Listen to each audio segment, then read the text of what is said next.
কিন্তু এই দেশের ইসলাম বিরোধী শক্তি, এই দেশের কোরআন বিরোধী শক্তি আমাদের সে মহান মুফাসসিরের জীবন থেকে 13টি বছর জীবন থেকে কেড়ে নিয়েছিল। ঠিক কিনা বলেন? আমার প্রিয় ভাই, মনে রাখবেন, তৌহিদি জনতাকে কখনো দাবায় রাখা যায় না। ঠিক কিনা বলেন? বাংলাদেশের ইতিহাস, বাংলাদেশের তরুণের তারকা, তরুণের হৃদয়, তরুণের ভালোবাসা, তরুণের স্পন্দন ডক্টর মিজানুর রহমান আজহারী। ঠিক কিনা বলেন? আল্লাহ রাব্বুল আলামিন আপনারা এখানে এসেছেন বলে, বসেছেন বলে, শুনেছেন বলে, এটার বদৌলতে জান্নাতের ভিতরে আপনার জন্য অসংখ্য খাবারের বৃক্ষ, আপনার জন্য পানি, আপনার জন্য শরাব, আপনার জন্য দুধ, আপনার জন্য নারী, বাড়ি, গাড়ি আল্লাহ প্রস্তুত রাখবেন। সুবহানাল্লাহ। আমাদের দেশের কোরআনের মাহফিল বেশি না কম?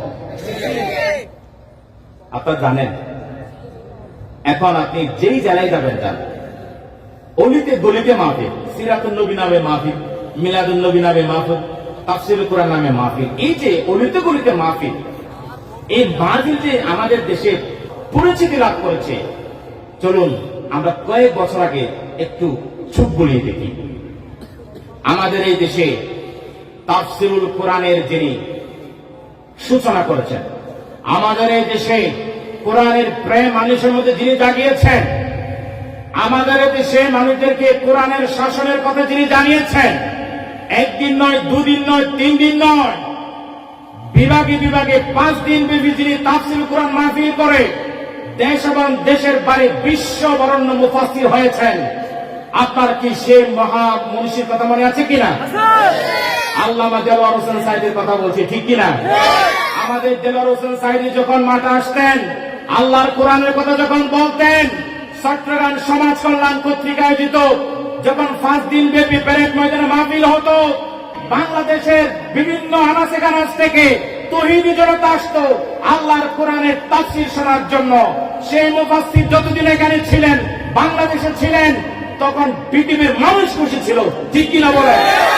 তিনি যখন কোরআনের কথা বলতে বলতে মানুষের ঘরে ঘরে মানুষের প্রাণ হয়ে গিয়েছিলেন, মানুষের হৃদয়ের স্পন্দন হয়ে গিয়েছিলেন। কিন্তু এই দেশের ইসলাম বিরোধী শক্তি, এই দেশের কোরআন বিরোধী শক্তি আমাদের সে মহান মুফাসসিরের জীবন থেকে 13টি বছর জীবন থেকে কেড়ে নিয়েছিল। ঠিক কিনা বলেন? সেই 13টি বছর কেড়ে নেওয়ার পরে তিনি তাহাজ্জুদ পড়ে পড়ে আল্লাহর কাছে কান্না করছিলেন, দিনের বেলায় তাসবিহ পড়ে পড়ে লেখালেখি করেছিলেন। পরিশেষে 13টি বছর স্টাডি করে, গবেষণা করে একটা গ্রন্থ লিখেছেন। গ্রন্থের নাম হলো নন্দিত জাতির নিন্দিত কারাগারে। বর্তমান বাংলাদেশের সবচেয়ে জনপ্রিয় একটি বই। 13 বছর থেকে তিনি বইটা লিখেছেন। এই 13 বছর জেলের মধ্যে থেকে আরো অসংখ্য বই লিখেছেন। তার মধ্যে একটা হচ্ছে কোরআনের ব্যাখ্যা তিনি লিখেছেন, কোরআনের তাফসীর তিনি লিখেছেন। আমার প্রিয় ভাই, মনে রাখবেন, তৌহিদি জনতাকে কখনো দাবায় রাখা যায় না। ঠিক কিনা বলেন? আমাদের দেলোয়ার হোসেন সাঈদী যখন জেলের মধ্যে ছিলেন, আমার বিশ্বাস অনেক আলেমের মুখে আমি শুনেছি, তিনি রাতের অন্ধকার আল্লাহর কাছে কান্নাকাটি করেছেন, হে আল্লাহ, একদিন আমি পৃথিবীতে থাকবো না, আপনার সান্নিধ্যে চলে যাব, কিন্তু আমার অসমাপ্ত কাজ করার জন্য, আমার দেশের জন্য একজন দ্বিতীয় সাঈদী আপনাকে দিতে হবে। ঠিক কিনা বলে? সেই দ্বিতীয় সাঈদী আর কেউ নয়, সে জনপ্রিয় বাংলাদেশের ইতিহাস, বাংলাদেশের তরুণের তারকা, তরুণের হৃদয়, তরুণের ভালোবাসা, তরুণের স্পন্দন ডক্টর মিজানুর রহমান আজহারী। ঠিক কিনা বলেন? ডক্টর মিজানুর রহমান আজহারী ইতিহাস বলেছেন, ফেকুয়ায় এসেছেন 15 লক্ষের চাইতে তৌহিদি জনতা উপস্থিত হয়েছেন। ঠিক কিনা?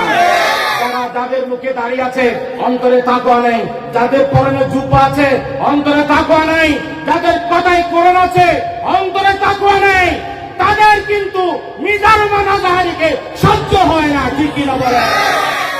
প্রিয় ভাই সব, আজকে আমি বর্তমান সরকারকে অনুরোধ জানাবো, প্রিয় মুফাসসিরকে 13টি বছর যারা জেলে রেখেছে এবং 13টি বছর জেলে রাখার পর চিকিৎসার নাম করে হাসপাতালে এনে উনাকে আবার রাতের অন্ধকারে মানুষকে না জানিয়ে তাকে আবার ইনজেকশন ফুস করে তাকে শহীদ করা হয়েছে। ঠিক কিনা বলেন?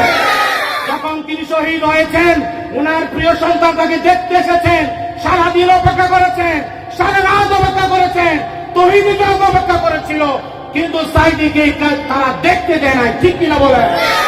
আমাদের প্রিয় মুফাসসির সাইদিকে যারা শহীদ করেছে, 13টি বছর জীবন থেকে কেড়ে নিয়েছে, আমরা তাদের বিচার চাই, ঠিক কিনা বলে?